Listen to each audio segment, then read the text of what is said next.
Hi friends, வணக்கம் and welcome to ருசிப்போமா. இன்னைக்கு நான் உங்க கூட ஷேர் பண்ணிக்க போற வீடியோ என்னன்னு பார்த்தீங்க அப்படின்னா ஒரு காம்போ ரெசிபி தான். நல்ல சூப்பரான பாவக்காய் சாம்பாரும் நல்ல கார சாரமான உருளைக்கிழங்கு ரோஸ்ட் தான். பாவக்காய் சாம்பாருக்கும் உருளைக்கிழங்கு ரோஸ்ட்டுக்கும் காம்பினேஷன் அட்டகாசமா இருக்கும். எவ்வளோ பேருக்கு இந்த காம்பினேஷன் பிடிக்குங்கிறத கமெண்ட் செக்ஷன்ல தெரியப்படுத்துங்க. இந்த காம்போ ரெசிபி தான் இன்னைக்கு நான் உங்க கூட ஷேர் பண்ணிக்க போறேன். நம்ம சேனல் புதுசா பாக்குறீங்க அப்படின்னா மறந்துடாம சப்ஸ்கிரைப் பண்ணி பெல் ஐகான் பிரஸ் பண்ணிட்டு பாருங்க. வாங்க வீடியோக்குள்ள போலாம். ஃபர்ஸ்ட் பாவக்காய் சாம்பாருக்கு தேவையான பொருள் எல்லாம் பார்த்துடலாம். நான் 2 மீடியம் சைஸான பாவக்காய் எடுத்திருக்கேங்க. நல்லா கழுவிட்டு உள்ளுக்குள்ள இருக்க விதையெல்லாம் எடுத்துட்டு இந்த மாதிரி மீடியம் சைஸ்ல கட் பண்ணி உப்பு போட்டு பெசரி நல்லா புளிஞ்சு எடுத்து வச்சிருக்கேன். இந்த மாதிரி நம்ம பண்ணும்போது அவ்வளவா கசப்பு இருக்காது பாவக்கால. ஸோ டெஃபினட்டா இதை ஸ்கிப் பண்ணிடாம ட்ரை பண்ணி பாருங்க. கொஞ்சமா மாங்காய் இப்ப சீசன் இல்லையா, ஸோ 2 துண்டு அளவுக்கு பெரிய துண்டா எடுத்து இந்த மாதிரி சின்ன சின்ன பீஸா கட் பண்ணியிருக்கேன். நீளமா சின்ன வெங்காயம் கட் பண்ணி வச்சிருக்கேன். சாம்பார் தூள் 2 ஸ்பூன் அளவுக்கு எடுத்து வச்சிருக்கேன். கெட்டியான புளியை கரைச்சி எடுத்து வச்சிருக்கேன். மஞ்சள் தூள், தேவையான அளவுக்கு கல்லுப்பு, 3ல இருந்து 4 தக்காளி, மீடியம் சைஸான தக்காளி நல்லா நைஸா அரைச்சி எடுத்து வச்சிருக்கேங்க. துவரம்பருப்பு வேக வச்சு எடுத்து வச்சிருக்கேன். இவ்வளவுதாங்க இதுக்கு தேவையான பொருள். வாங்க எப்படி செய்யறதுங்கிறத பாத்திரலாம். சாம்பார் செய்யறதுனால எங்க வீட்டுல மண் சட்டி தான். மண் சட்டி வச்சிருந்தீங்க அப்படின்னா டெஃபினட்டா சாம்பார் அதுல தாளிச்சு விட்டு பாருங்க, அட்டகாசமா இருக்கும். அது இந்த மாதிரி பாவக்காய் பிடிக்காத குழந்தைங்க சரி, யாரா இருந்தாலும் சரி, ரொம்ப விரும்பி சாப்பிடுவாங்க. இது பாவக்கானே தெரியாம சாப்பிடுவாங்க. நம்ம சொன்னாதான் தெரியும் இது பாவக்கான்னு. நல்லா சட்டி சூடேறினதுக்கு அப்புறமா கொஞ்சம் எண்ணெய் விட்டு கட் பண்ணி வச்சிருக்க சின்ன வெங்காயம். சாம்பார்னாலே ஆஸ் யூஷுவல் எல்லார் வீட்லயும் சின்ன வெங்காயம் தான் போடுவோம். ஸோ சின்ன வெங்காயம் போட்டு தாளிச்சு விட்டதுக்கு அப்புறமா கட் பண்ணி வச்சிருக்க பாவக்காவை ஆட் பண்ணிக்கலாம். இது கூட நீங்க கத்திரிக்காய் வச்சிருந்தீங்க அப்படின்னா நீங்க கத்திரிக்காவும் ஆட் பண்ணிக்கலாம். பட் எந்த சாம்பாரா இருந்தாலும் பாவக்காய் சாம்பாருக்குன்னு ஒரு தனி டேஸ்ட் இருக்கு. ரொம்பவே நல்லா இருக்கும். நான் சொல்ற மாதிரி மெத்தட்ல நீங்களும் செஞ்சு பாருங்க, அவ்வளோ நல்லா இருக்கும்.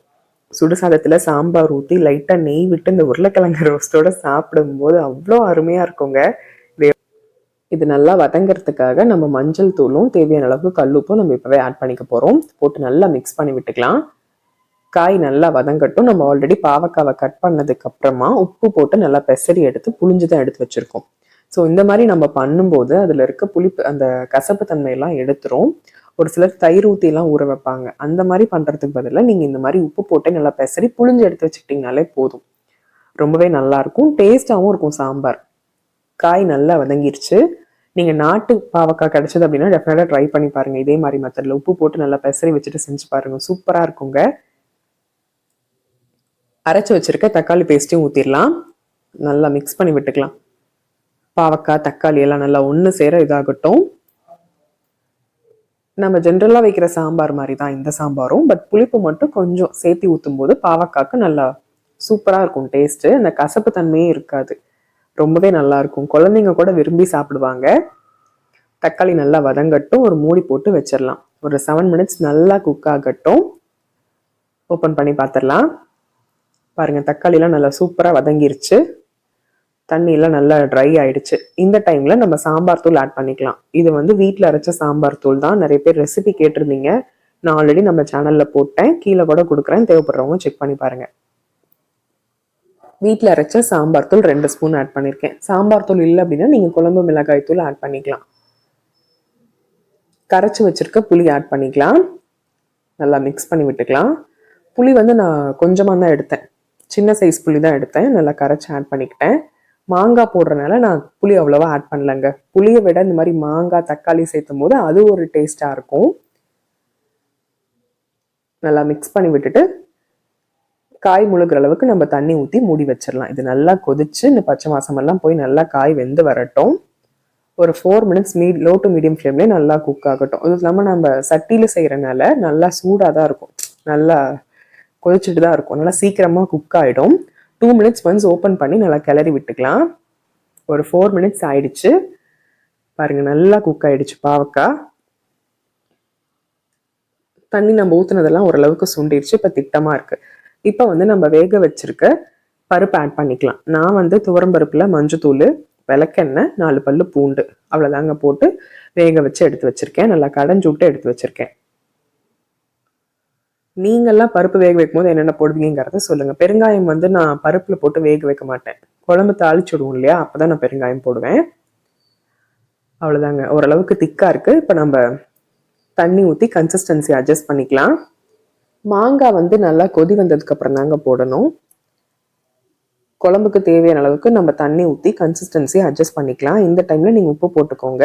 நான் ஆல்ரெடி காய் வதங்கும் போது போட்ட உப்பு தான், அதுக்கப்புறம் நான் உப்பு போடவே இல்லை. உப்பு போட்டு செக் பண்ணிக்கோங்க. பாருங்கள், குழம்பு நல்லா கொதிச்சிருச்சு. இந்த டைமில் நம்ம கட் பண்ணி வச்சுருக்க மாங்காய் போட்டுக்கலாம். நல்லா கொதிச்சதுக்கு அப்புறமா தான் நீங்கள் மாங்காய் போடணும். நல்லா மாங்காய் போட்டு மிக்ஸ் பண்ணி விட்டுருங்க. மாங்காய் போட்டு ஒரு 2 மினிட்ஸ் தாங்க, அதுக்கப்புறமா நம்ம அடுப்பு ஆஃப் பண்ணிடலாம். ஒரு 2 மினிட்ஸ் நல்லா கொதிக்கட்டும். ஒரு மூடி போட்டு வச்சுருங்க. ரொம்பவும் மாங்காய் குழஞ்சிருச்சுனால டேஸ்ட் போயிடும். ஒரு 2 மினிட்ஸ் மட்டும்தான் வச்சுருங்க. பாருங்க, 2 மினிட்ஸ்க்கு அப்புறமா கொஞ்சமாக கை நிறைய கொத்தமல்லி இலை தூவி அடுப்பு ஆஃப் பண்ணிடலாம். சாம்பாருக்கு நம்ம இப்போ தாளிப்பு ரெடி பண்ணிடலாம்.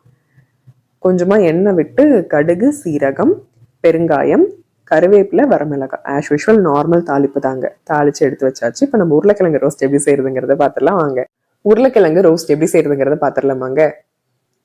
உருளைக்கிழங்குல இருக்க தோலெல்லாம் செதுக்கிட்டு நல்லா டேப் வாட்டரில் வாஷ் பண்ணிட்டு இப்போ நான் சில் வாட்டரில் வச்சுருக்கேன். அப்படியே இருக்கட்டும்.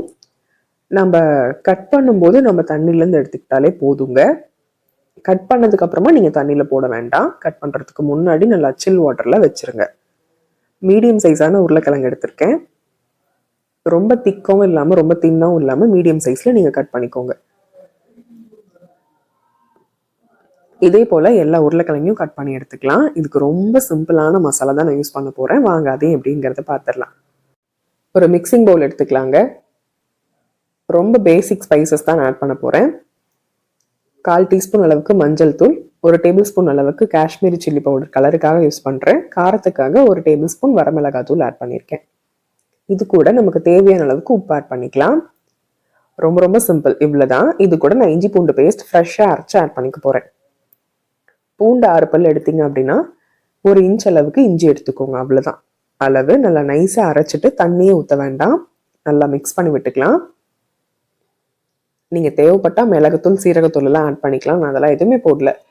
வெறும் இந்த இதுக்கே நல்லாயிருக்கும் சாம்பாருக்கு.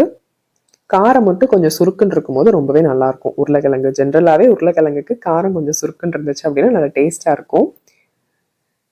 ஸோ நல்லா மிக்ஸ் பண்ணி விட்டுக்கலாம். உப்பு காரம் செக் பண்ணிக்கோங்க. பத்தலை அப்படின்னா நீங்கள் ஆட் பண்ணிக்கலாம். தேவைப்பட்டால் நீங்கள் லெமன் ஜூஸ் ஆட் பண்ணிக்கோங்க. அதுவும் அரை லெமனோட சாறு விதை இல்லாமல் ஆட் பண்ணிக்கோங்க. நல்லா மிக்ஸ் பண்ணி விட்டுறலாங்க. இது ஒரு 1/2 அன் ஹவர் ஊறினாலே போதும். ரொம்ப நேரம் ஊறணுங்கிறது இல்லை. அதுக்கு தான் நான் கட் பண்ணதுக்கு அப்புறமா நீங்கள் தண்ணியில் போட வேண்டாம் அப்படின்னு சொன்னேன். நீங்கள் தண்ணியில் போட்டு எடுத்துட்டீங்க அப்படின்னா தண்ணி விட்டுரும். இது நம்ம செய்யறதுக்குள்ள ஒரு 1/2 மணி நேரம் ஊறினாலே போதும். நார்மல் தோசைக்கல்லையே கூட நீங்கள் செய்யலாம். வச்சுருந்தீங்க அப்படின்னா நீங்கள் தோசைக்கல்லையே பயன்படுத்திக்கோங்க. தோசைக்கல் ஜெனரலாக எல்லார் வீட்லேயும் இருக்கும். இல்லை அப்படின்னா நீங்கள் இந்த மாதிரி நான்ஸ்டிக் பேனில் கூட நீங்கள் யூஸ் பண்ணிக்கலாம். கொஞ்சமாக எண்ணெய், நான் கடலை எண்ணெய் தாங்க விட்டுருக்கேன். ஒரு பீஸாக போட்டிருக்கேன்.